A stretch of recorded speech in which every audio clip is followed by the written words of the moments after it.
Assalamualaikum warahmatullahi wabarakatuh.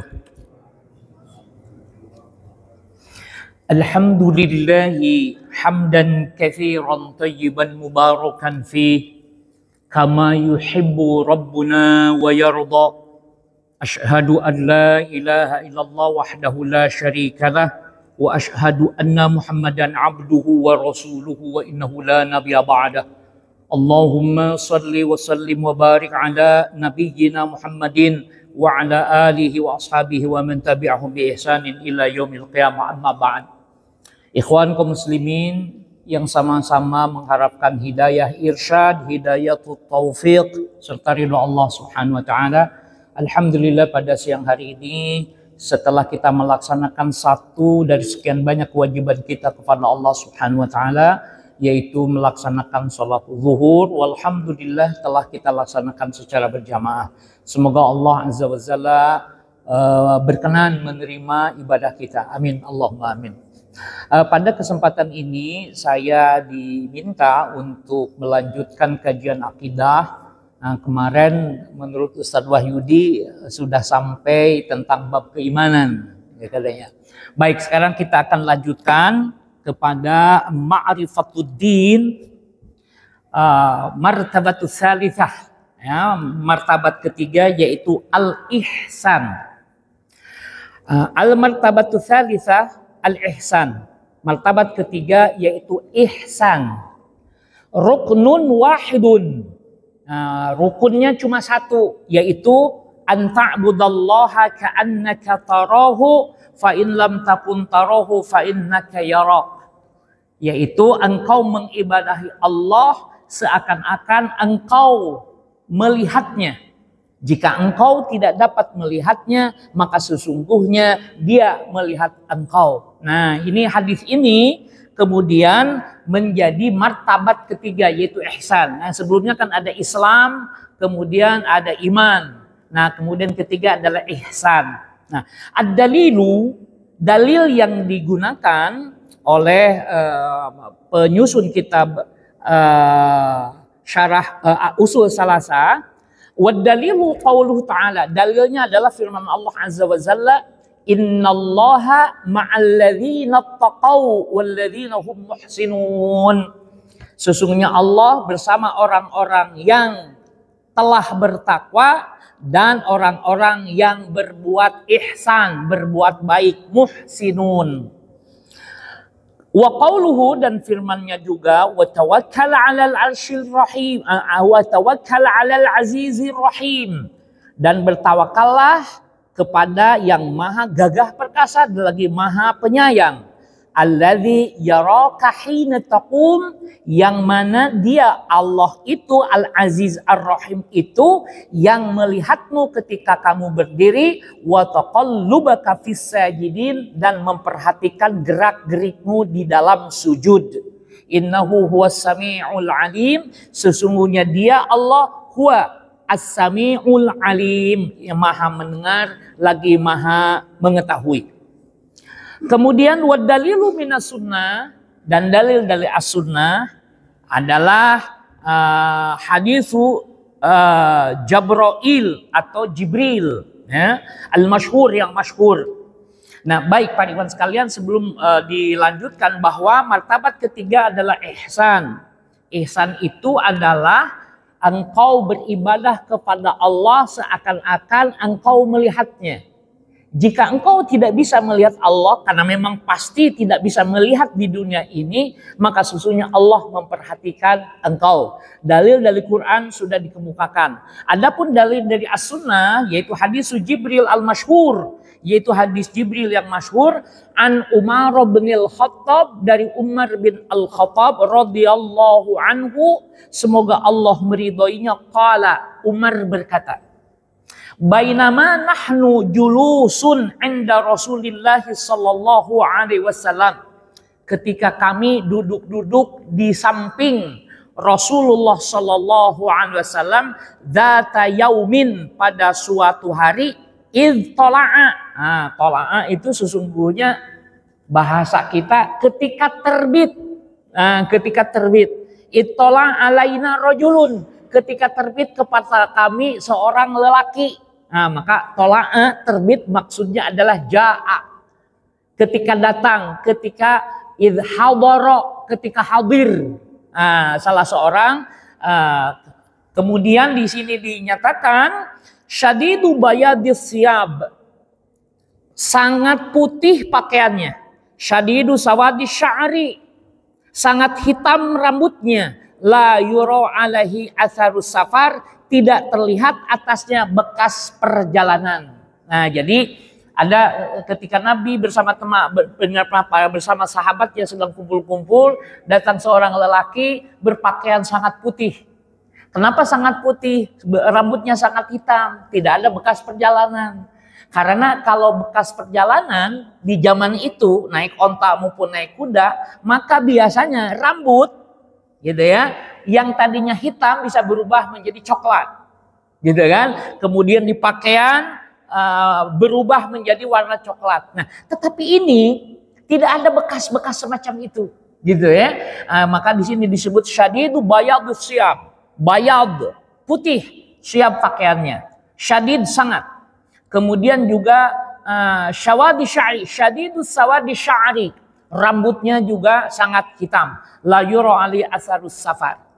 Nah, ini juga wala ya'rifuhu minna ahadun, wala ya'rifuhu, dan tidak mengenalnya minna dari kami, kata Umar bin Al-Khattab, ahadun, salah seorang pun di antara kami. Nah, ini juga para ikhwan sekalian, ini menunjukkan bahwa sunnah ketika kita mau mengikuti kajian, ya, bahwa berpenampilan rapi, berpenampilan terbaik, kalau perlu mandi dulu gitu, sehingga tadi rambut klimis gitu kan, tidak ada bekas-bekas perjalanan, baju juga begitu putih, sangat artinya bersih gitu. Nah, ini adab adab menghadiri kajian. Maka dikembangkan adab mau bekerja, adab untuk kuliah.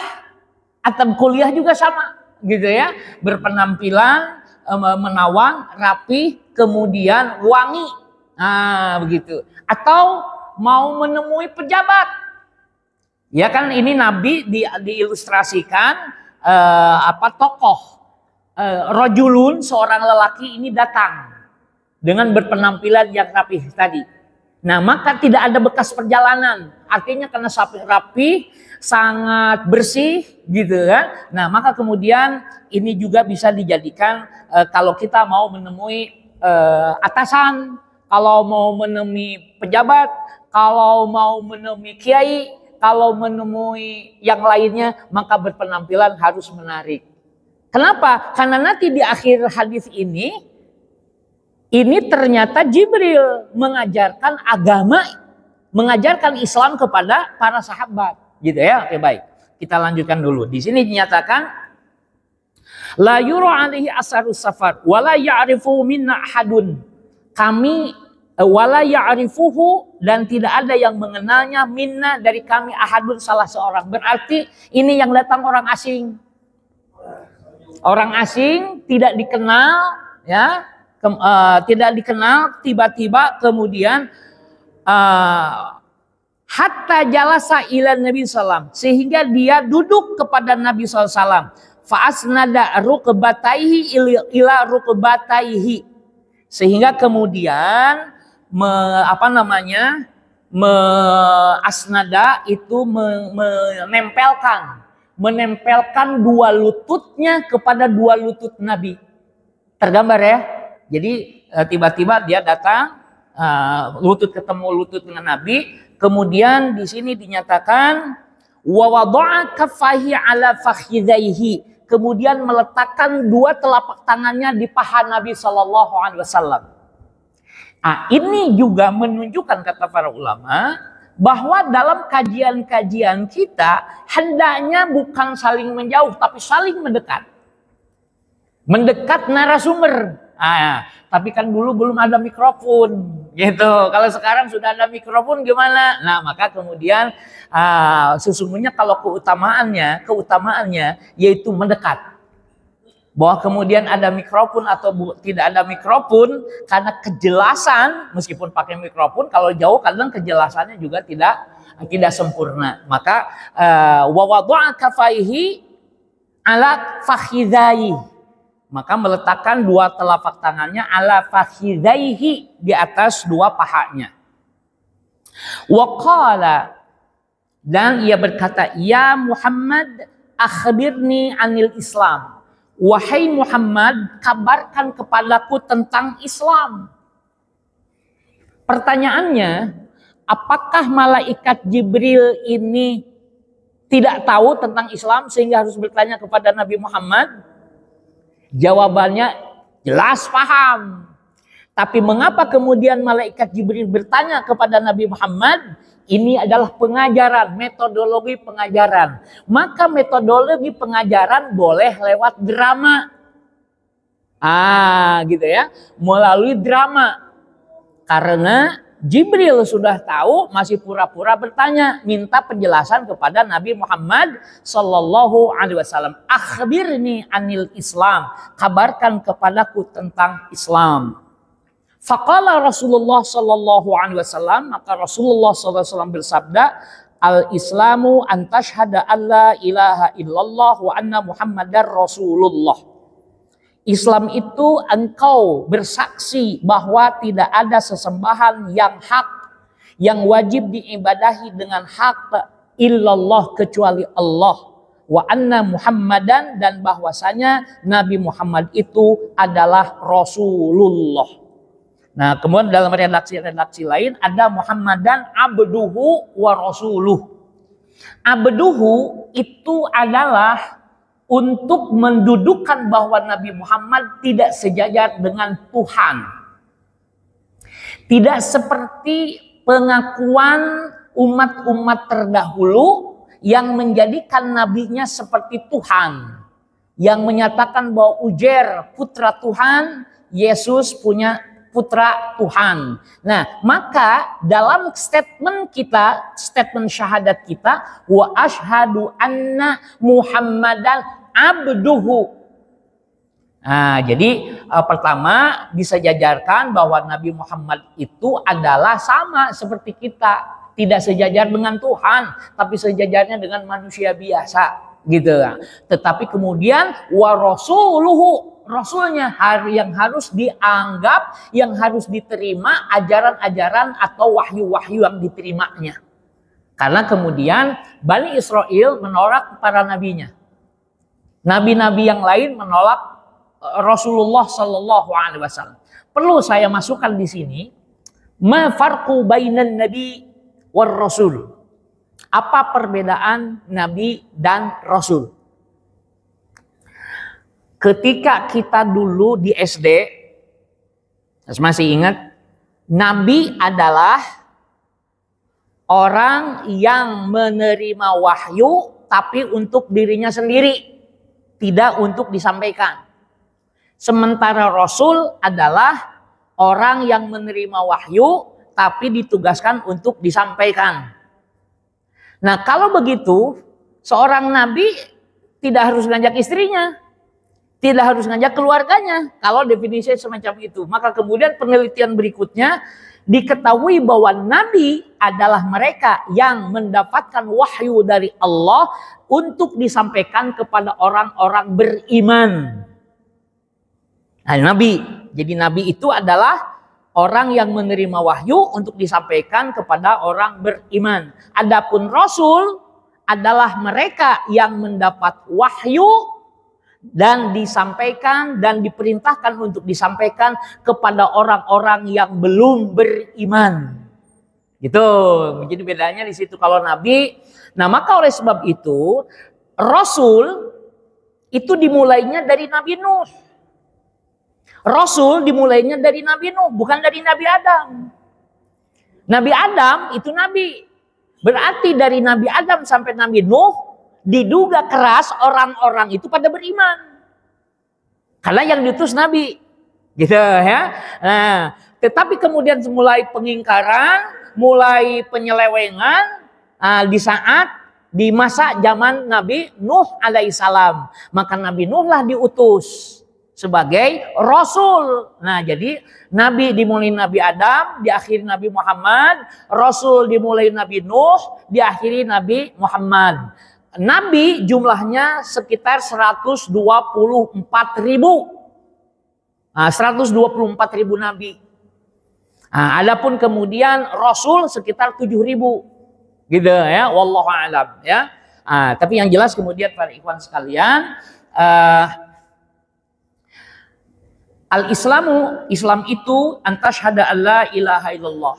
Jadi ketika bersaksi seseorang bahwa meyakini tidak ada sesembahan yang benar kecuali Allah dan bahwa naksanya Nabi Muhammad itu hamba dan utusan Allah, maka itu satu dari sekian rukun Islam telah dipenuhi.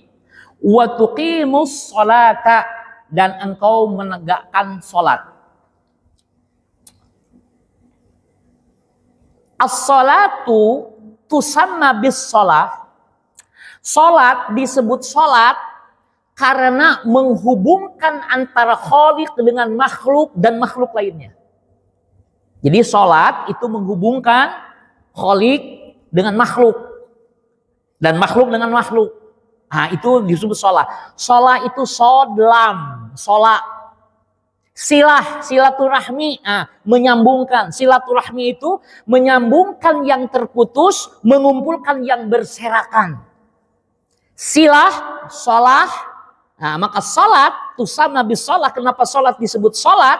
Karena mampu menghubungkan antara makhluk dengan khaliq. Jadi sungguh heran kalau ada orang yang sholat tapi tidak connect kepada Allah Subhanahu wa Ta'ala. Jadi ketika Allahu Akbar pikirannya di mana? Gitu? Allah di satu tempat, kemudian pikiran di satu tempat yang berbeda. Nah maka ini kenapa sholat disebut dengan sholat? Karena menghubungkan, mampu menghubungkan antara makhluk dengan khaliq. Nah, maka oleh sebab itu kenapa kemudian makhluk dengan makhluk juga terhubung apabila itu dilakukan dalam sholat berjamaah. Wa tuqimus shalah. Tuqimus shalah. Kenapa tuqimu? Qoma yaqumu. Qoma itu ajeg. Tegak lurus. Wa tuqimus shalah, dan menegakkan sholat. Berarti sholat itu memiliki dua bagian. Yang pertama, kaifiat sholat, atau pengertiannya adalah taswiriyahnya, simbolisnya. Yang kedua sholat maknawinya. Yang kedua sholat hakikatnya. Sallu kama ro'aitumuni usolli, itu adalah tuntutan taswiriyah, tuntutan simbolisnya. Hendaknya kamu sholat, jadi sallu kama ro'aitumuni usolli, menjadi pengertiannya, kalau secara harfiah kan sholatlah kalian sebagaimana kalian melihat aku sholat. Bagi kita berarti itu sudah tidak berlaku, karena kita sudah tidak bisa melihat Rasulullah Sallallahu Alaihi Wasallam. Maka pengertian kontekstualnya menjadi sholatlah kalian sebagaimana yang dijelaskan oleh ustadz-ustadz kalian tentang sholatku dalam kitab-kitab sunnah. Jadinya begitu. Sallu kama ra'aitumuni usolli itu ya. Itu kemudian kaifiatnya. Kemudian yang kedua adalah maknawinya, maknawi salat. Maknawi salat itu tidak boleh terpisah dari salat simbolis. Misalnya orang yang tidak peduli kepada fakir miskin diduga keras dan diyakini bahwa dia salatnya ditolak. Maka fawailul lil musallin, celakalah orang-orang yang sholat. Yaitu secara zahiriyah, secara kaifiat dia sudah sesuai sunnah Nabi, tapi kemudian hakikat sholatnya tidak diaplikasikan dalam kehidupan sehari-hari. Dia tidak peduli kepada fakir, dia tidak peduli kepada miskin, dia tidak mau menolong orang-orang yang memerlukan pertolongan. Nah maka tukim itu ditegakkan ya, antara tadi kaifiatnya, tata cara sholatnya dengan benar, begitu juga ininya diaplikasikan. Maka sholat itu sesungguhnya 5 kali dalam sehari semalam itu simbolistik. Hakikatnya sholat kita itu 24 jam. Karena ada satu pernyataan yang pertama kali dihisab di yaumil qiyamah itu adalah sholat seseorang. Apabila benar sholatnya, maka benar pula seluruh amalnya. Nah coba, apabila benar sholatnya, maka benar seluruh amalnya. Apa pemahamannya? Maka mau tidak mau dipahaminya ketika sholatnya harus benar, berarti simbolistiknya ketika sholat 5 waktunya dia melakukannya, maka hakikatnya diaplikasikan dalam kehidupan sehari-hari. Maka kehidupan sehari-harinya dia harus sholat. Senantiasa dalam keadaan sholat, yaitu senantiasa dalam mengaplikasikan makna-makna sholat sehingga dia tidak terancam fawailul lil musallin. Gitu ya. Oke, baik. Wa tuqimus shalah. Kemudian waktu tiaz zakah, dan engkau menunaikan zakat. Az-zakat itu at-tahur, pembersih. Zakat selain membersihkan harta juga membersihkan dosa-dosa. Maka disebut zakat. Zakat itu sebagai pembuktian dari amanu.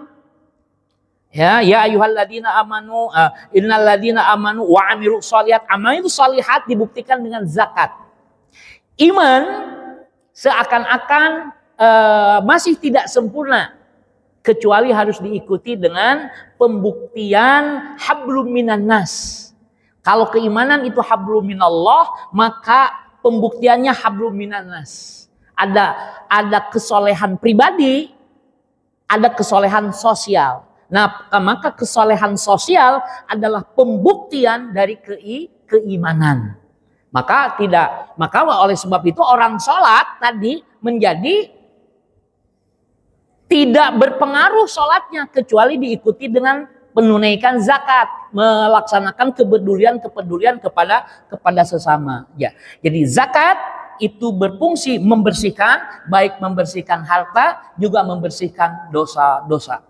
Watasuma Ramadana, dan kamu berpuasa di bulan Ramadan. Di dalam bulan Ramadan, di dalam Al-Quran ada 2 pengertian yang bermakna imsak. 2 pengertian yang bermakna menahan. Yang pertama saum, yang kedua siam. Yang diwajibkan kepada kita di bulan Ramadan adalah siam. Ya ayyuhalladzina amanu kutiba alaikumus siam. Bukan saum, tapi siam. Nah, saum itu ternyata imsak minasyai'i wahid. Jadi menahan sesuatu dari satu itu saum. Kalau siam menahan dari banyak hal, minimal 3, maka siam itu jamak dari saum. Sebagian ulama menyatakan bahwa siam itu jamak dari saum. Adapun saum itu dinyatakan oleh Ibu Maryam.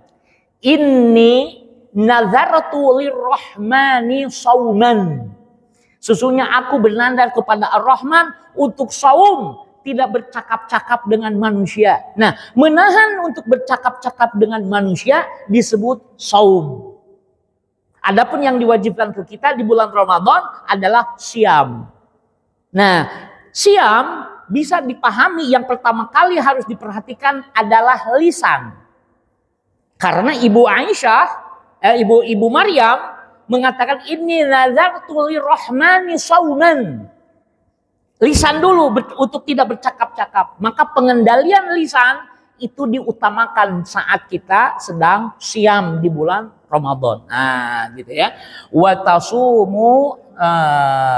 Watasuma Ramadan, dan kalian bersaum di bulan Ramadan. Watahujjal baita ini stata'ata ilaihi sabila. Yang kelima, engkau menunaikan haji ke al-bait, yaitu Baitullah atau Masjidil Haram. Ini stata'ata ilaihi sabila, kepada kalian yang memiliki kemampuan di jalannya. Qala sadaqta. Maka kemudian orang tadi yang bertanya tadi kepada Nabi mengatakan sadaqta, engkau benar. Fa'ajibna lahu, maka kami menjadi heran. Nah, yas'aluhu, dia yang bertanya, wa yusaddiquhu, tapi dia juga yang membenarkan jawaban Nabi. Gitu. Berarti memang orang tadi sudah tahu gitu kan, hanya ingin mengajari kepada umat Nabi Muhammad, maka pura-pura bertanya. Maka metodologi dengan tadi drama atau metodologi dengan sinetron dalam penyampaian kebaikan, berarti berdasarkan hadis ini oleh sebagian ulama dinyatakan jaiz, boleh kita buat sinetron. Jadi bukan membuat kebohongan, tetapi ada pesan kebaikan yang ingin disampaikan. Sebagaimana tadi malaikat Jibril sudah tahu, tapi kenapa pura-pura nanya kepada Rasulullah Shallallahu Alaihi Wasallam? Sehingga kata Umar bin Al-Khattab, fa'ajibna lahu, maka kami menjadi heran, yas'aluhu, dia yang bertanya kepada Nabi, wa yusaddiquhu, dan dia pula yang membenarkannya. Nah, qala, kemudian orang tersebut berkata lagi, fa'akhbirni anil iman, kabarkanlah kepadaku tentang iman. Qala, Nabi menjawab, antu'mina billahi, engkau beriman kepada Allah. Antu'mina billahi, engkau beriman kepada Allah, atau engkau membenarkan Allah Subhanahu wa taala. Maka kemudian kalau ada panggilan ayat ya ayyuhalladzina amanu, wahai orang-orang yang telah beriman, maka maksudnya wahai orang-orang yang telah membenarkan Allah dan Rasulnya, gitu ya. Jadi antu'mina billahi wa malaikatihi, dan engkau mengimani para malaikatnya, wa kutubihi, dan mengimani kitab-kitabnya, wa rusulihi, dan mengimani rasul-rasulnya, wal yaumil akhir, dan hari akhir, wa malaikatihi, dan malaikat-malaikatnya, wa kutubihi, dan kitab-kitabnya yang terkenal, yang wajib diketahui itu ada 4 ya, Injil, Taurat, Zabur, dan Al-Quran. Meskipun Allah Azza wa Jalla menurunkan selain itu kepada Nabi dan Rasul. Nah, Nabi Ibrahim bersama Nabi Musa selain menerima Taurat, menerima juga suhuf. Nabi Ibrahim menerima suhuf, gitu ya. Oke. Wa tu'mina bil qadari khairihi wa syarrihi, dan engkau beriman kepada qadar khairihi wa syarrihi, baiknya maupun buruknya. Qala sadaqta, maka kemudian orang tersebut mengatakan sadaqta, engkau benar. Qala fa akhbirni anil ihsan, kemudian orang tersebut bertanya lagi, kabarkanlah kepadaku tentang ihsan, atau ma huwal ihsan, apa itu ihsan?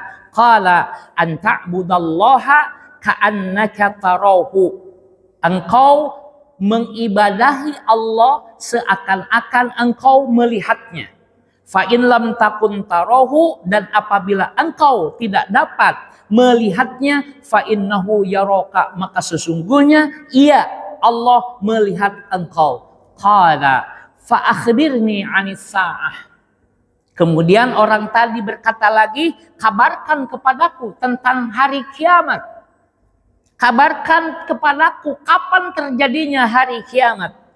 Qala, Nabi menjawab, mal mas'ulu anha, tidaklah yang ditanya tentangnya bi'a'lama minas sa'il, lebih mengetahui dari yang bertanya.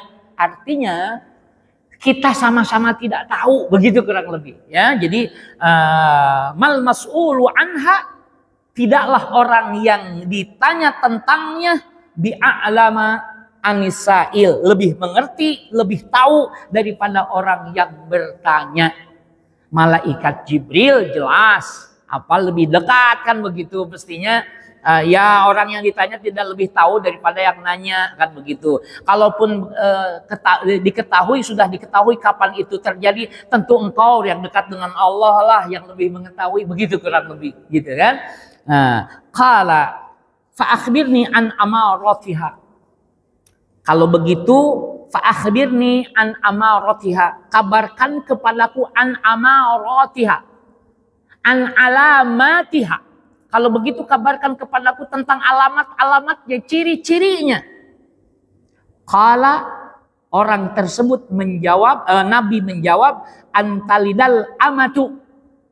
Antalida melahirkan, al amatu budak perempuan, rabbataha tuannya. Nah, ini ada dua pengertian.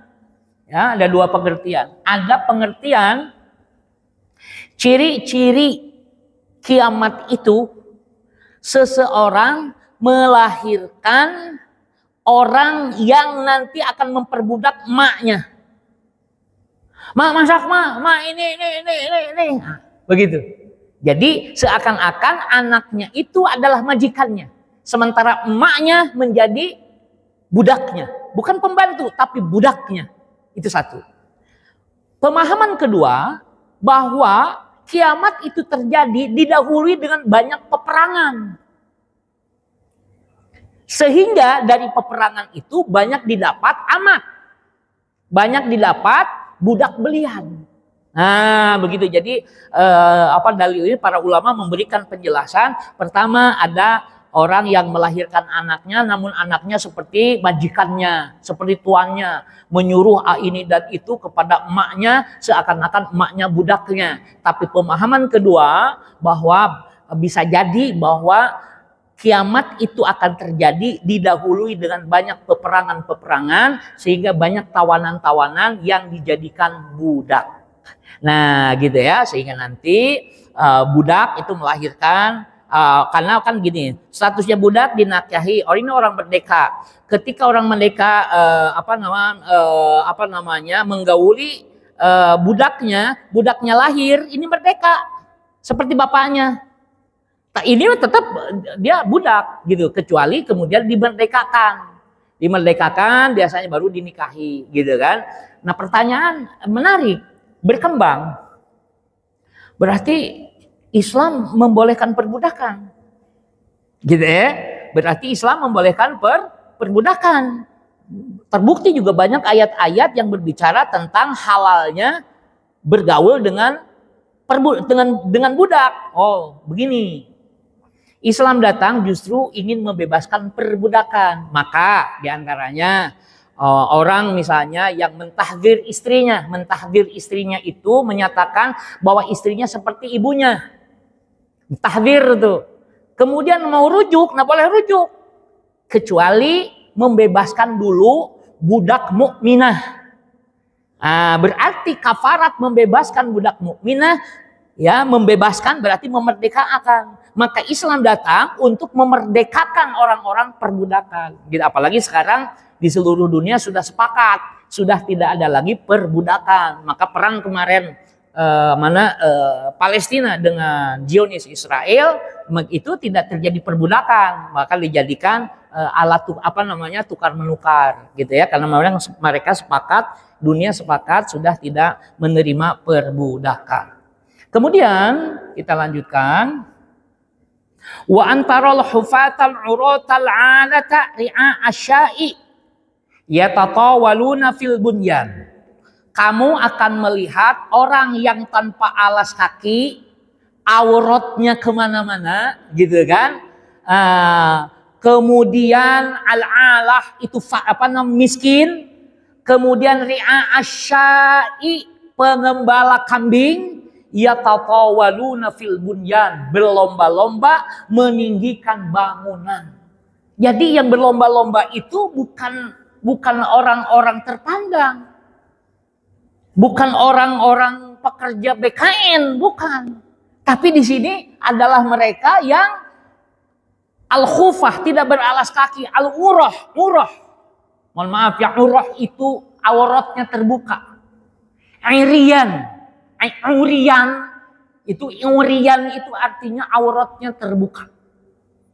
Mungkin bisa jadi saudara-saudara kita diberi nama itu, mungkin dari sini wallahu alam ya, tetapi dalam bahasa Arab urian itu artinya tidak berpakaian, gitu ya. Nah, jadi tidak beralas kaki, kemudian terbuka auratnya.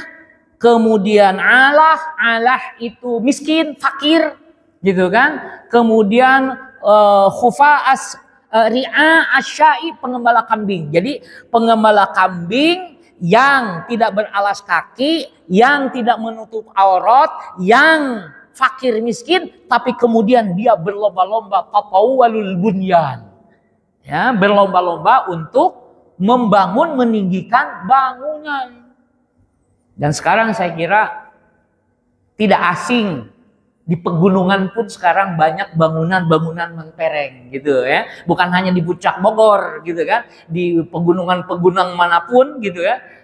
Dan saya pernah berkunjung ke satu daerah ya, pada satu daerah Wonogiri, itu di tengah gunung, Wih, rumahnya megah sekali padahal di gunung gitu kan. Kemudian orang yang ininya ya sih bukan pengembala kambing, tapi buruh gitu ya. Aduh, apa saya bilang ini, jangan-jangan alamatul qiyamah gitu ya, jangan-jangan ini alamat kiamat. Kemudian ya tawadul juga qala famadha falabisna maliyan, maka pergilah orang tersebut untuk beberapa saat. Faqala, setelah beberapa lama maka Nabi bertanya kepada Umar, ya Umar, atadri manisail, Umar, kamu tahu nggak siapa yang tadi yang bertanya itu? Qultu, kata Umar, aku berkata, kata Umar, Allahu wa rasuluhu a'lam, Allah dan Rasulnya yang maha mengetahui. Qala, maka Nabi menjawab, hadza Jibrilu, inilah Jibril, atakum, datang kepada kamu, yu'allimukum, mengajari kamu, amrodinikum, urusan agamamu. Berarti tadi sejak dia berpakaian ini itu adalah pengajaran agama kepada para sahabat gitu ya. Nah, ini saya kira para ikhwan sekalian, ini kita belum syarahnya belum masuk ya, masalah ihsan, tapi yang jelas tadi rukun ihsan sudah, yaitu kita mengibadahi Allah seakan-akan kita melihat Allah. Kalau kita tidak bisa melihat Allah, Allah melihat kita. Itu. Nah, kemudian tadi baru argumentasi yang dikemukakan, sementara penjelasannya syarahnya belum, gitu ya. Insya Allah mudah-mudahan pada pertemuan berikutnya lah nanti oleh Ustaz Wahyudi akan disampaikan kembali. Baik, demikian yang dapat saya kemukakan. Wassallallahu ala nabiyyina Muhammadin walhamdulillahi rabbil alamin.